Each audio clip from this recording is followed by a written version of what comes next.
Y bueno, todos los jueves está con nosotros y le agradezco muchísimo que este día tan especial, tan complicado para el Congreso Federal, porque se está llevando a cabo la discusión de una propuesta de ley del presidente López Obrador sobre el presupuesto, el diputado Fernando Manzanilla, vicecoordinador del Partido Encuentro Social, pues nos tome la llamada de platicar de las cosas que también son importantes y que tienen que ver con todo esto que está pasando en México. Fer, ¿cómo estás? Muy buenas tardes y muchísimas gracias.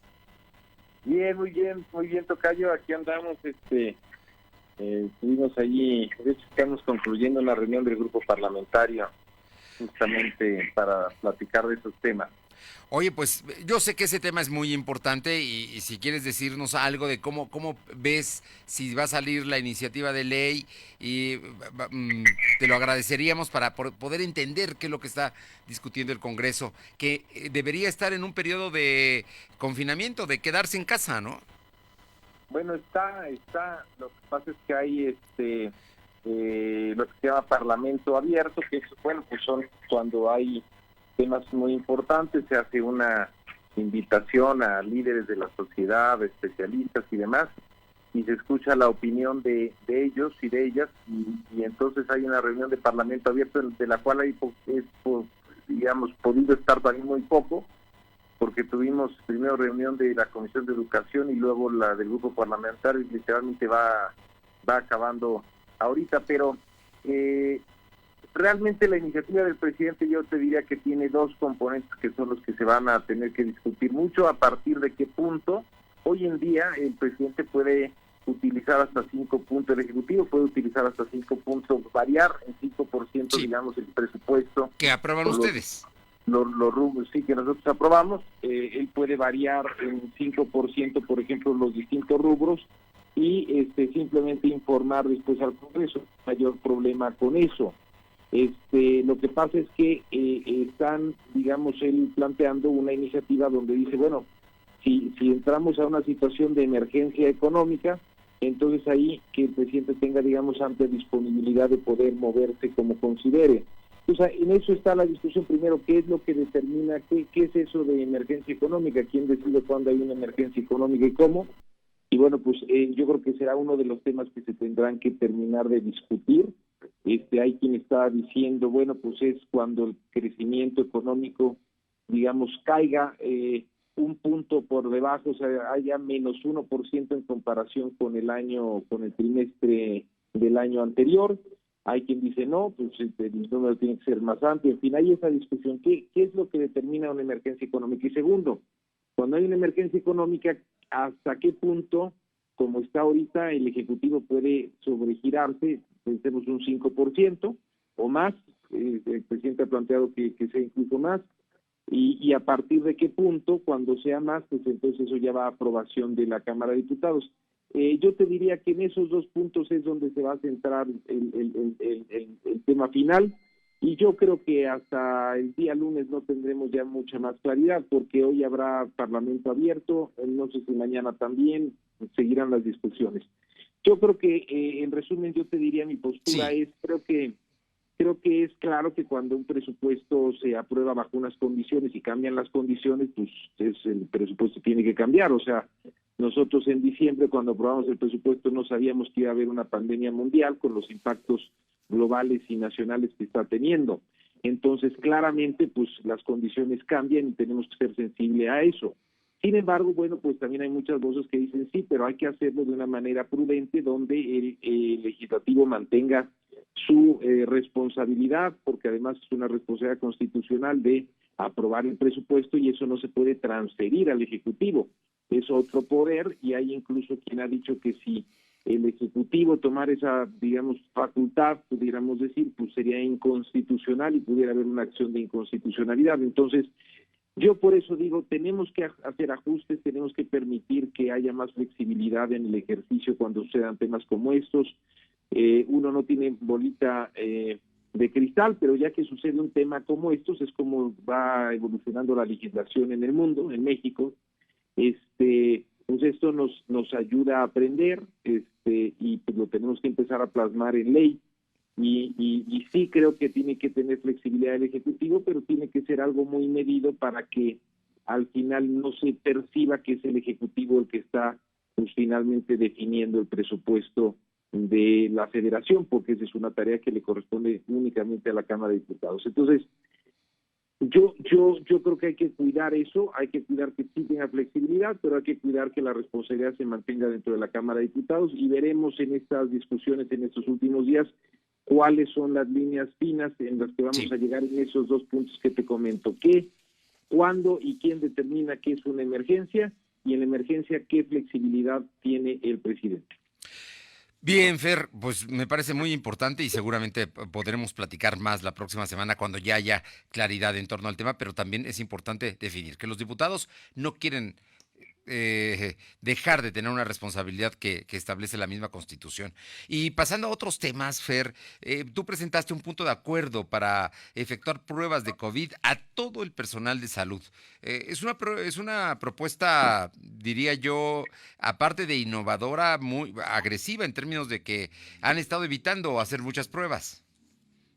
Lo que pasa es que en el mundo, lo que viene sucediendo, Tocayo, es que el sector más vulnerable es el sector que trabaja dentro del sector salud. Son las enfermeras, los enfermeros, los camilleros, las doctoras, los doctores, son los más vulnerables porque son los que están lidiando directamente con los enfermos. Sí. Y particularmente los espacios cerrados y los hospitales, los centros de salud, pero particularmente los hospitales y los hospitales COVID, pues se convierten en los principales focos de infección. Es donde está el virus en grandes cantidades y además en espacios cerrados. Entonces, ¿qué es lo que estamos viendo? Mira, en España, 20% de los contagiados, que además son muchos, el número de contagiados en España es un número muy alto. Tenemos que cerca del 20% de los contagiados españoles eran gente que trabajaba en el sector salud.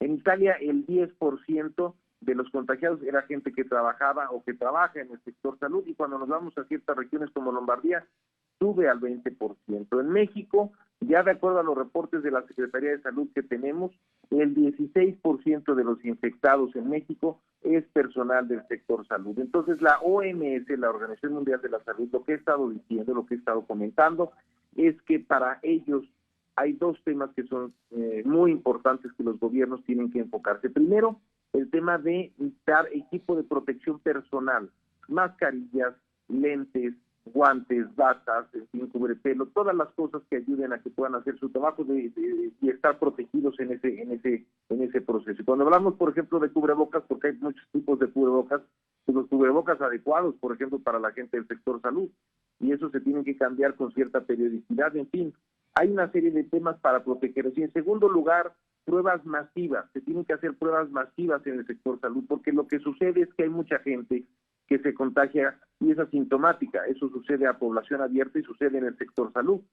Y si tú tienes médicos o enfermeras o gente en el sector salud que está contagiada, pero es asintomática, pues lo que va a pasar es que va a seguir contagiando a sus compañeros, a sus compañeras, médicos, médicas, enfermeras, en fin, doctoras, y va a contagiar a otros pacientes. Entonces, por eso la OMS dice es vital hacer pruebas masivas en general, pero particularmente en el sector salud. Y lo que nosotros hicimos en nuestro punto de acuerdo fue justo un llamado a las entidades federativas, a la Secretaría de Salud Federal también, a dos cosas. Uno, a redoblar esfuerzos para garantizar abastos de insumos médicos y materiales de protección.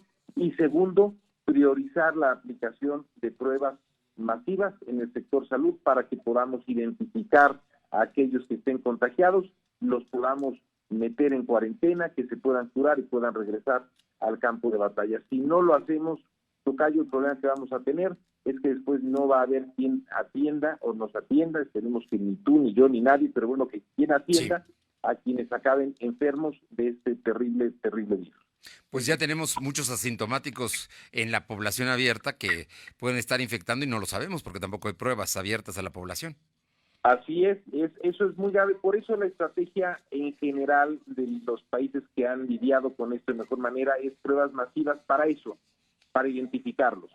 Pero si al menos, si no las haces a nivel masivo como no las está haciendo el gobierno mexicano, en estos momentos en términos de su estrategia, al menos las tienes que hacer en el sector salud, porque si no tienes Sí. a la misma gente asintomática contagiando al resto.